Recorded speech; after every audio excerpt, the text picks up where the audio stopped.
दोस्तों नमस्कार। Colonel Ajay, CEO Ajay astro money group, first global astro finance digital channel से आपसे मुखातिब होता हूं। आज 14 फरवरी सन 2025 शुक्रवार। दोस्तों, किसानों के लिए एक खुशखबरी है और साथ साथ व्यापारी भी इससे फ़ायदा उठा सकते हैं। पीली मटर के आयात फरवरी 2025 से आगे एक्सटेंड शायद ना हो। जानिए पूरी रिपोर्ट विस्तार से। दोस्तों, ये खबर इसलिए महत्वपूर्ण है कि साल 2024 में जो लगभग 67 लाख टन यानी 67 लाख टन दालों का आयात हुआ था, उसमें मटर का योगदान 30 लाख टन था, लगभग 40 से 45%। और चने में तेजी को रोकने के लिए उपभोक्ताओं को सही कीमतों पे मिल पाए, इसलिए मटर का आयात 30 लाख टन तक पहुंचा था।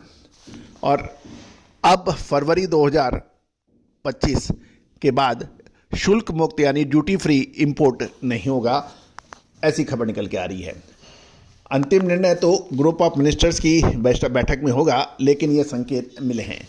जानिए पूरी रिपोर्ट विस्तार से। दोस्तों, मार्च और अप्रैल महीने में घरेलू बाजार में रबी दलहन की दालों की आवक शुरू हो जाएगी। अतः किसानों के हितों को देखते हुए सरकार इस पर आयात शुल्क लगा सकती है। खबर निकल के आ रही है कि केंद्र सरकार ने पीली मटर के शुल्क मुक्त आयात को फरवरी 2025 से आगे नहीं बढ़ाने का निर्णय किया है, लेकिन इस मामले पर final decision group of ministers की बैठक में होगा। 2800 रुपये देते हैं। दोस्तों, खबर निकल के आ रही है कि पल्सेस कॉन्क्लेव 2025 के मौके पर खाद्य एवं उपभोक्ता मामलों के मंत्री श्री प्रहलाद जोशी जी ने गुरुवार को संवाददाताओं से बात करते हुए कहा कि पीली मटर के शुल्क मुक्त आयात को रोक रहे हैं।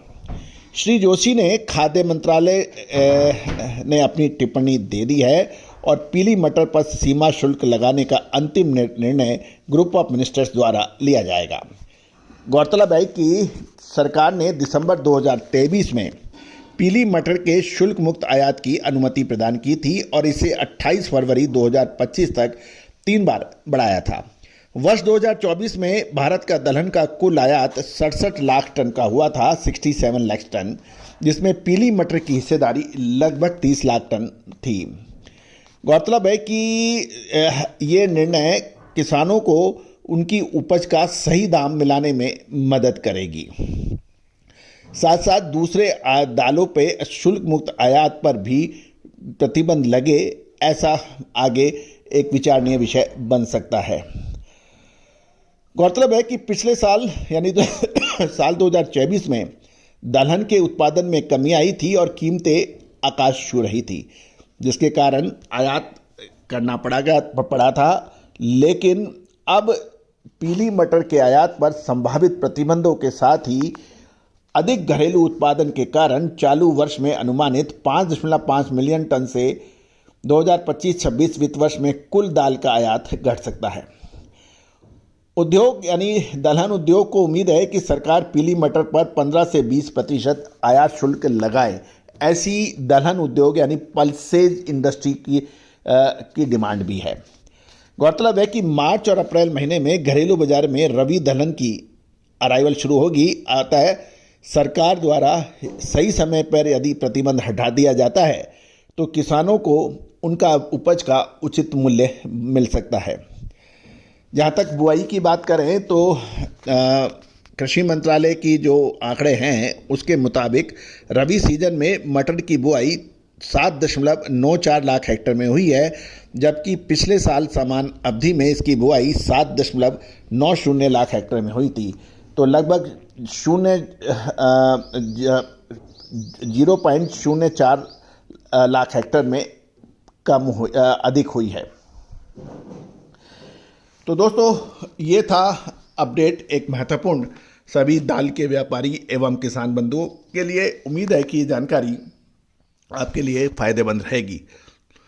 दोस्तों, आपको याद होगा चने और मटर के अंदर अपडेट हमारे सही साबित हुए हैं।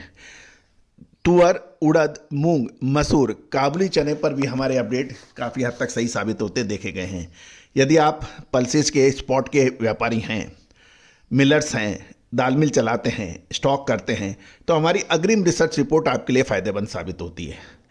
दोस्तों, व्यापार आज समझदारी का है, व्यापार क्षमताओं का है, व्यापार बुद्धि का है, व्यापार कैपिटल का है। लेकिन ओवर ट्रेडिंग, सट्टेबाजी, रिस्क एंड रिवार्ड का कैलकुलेशन नहीं करना, ये हमेशा दुखदाई होता है। एक ही वस्तु में, एक ही कमोडिटी में सारा पैसा लगा देना, अपनी क्षमताओं से अधिक कार्य कर लेना, ये व्यापार के लिए हमेशा नुकसानदेह साबित होता है। ये निश्चित मान के चलें। व्यापार क्षमताओं के हिसाब से करें, अपनी कैपिटल को बांट के 3 या 5 कमोडिटीज़ में कम से कम इन्वेस्ट करें तो आपको फ़ायदा हो सकता है। समय पे माल खरीदें और समय पे माल बेचें। All the best, good luck, happy trading.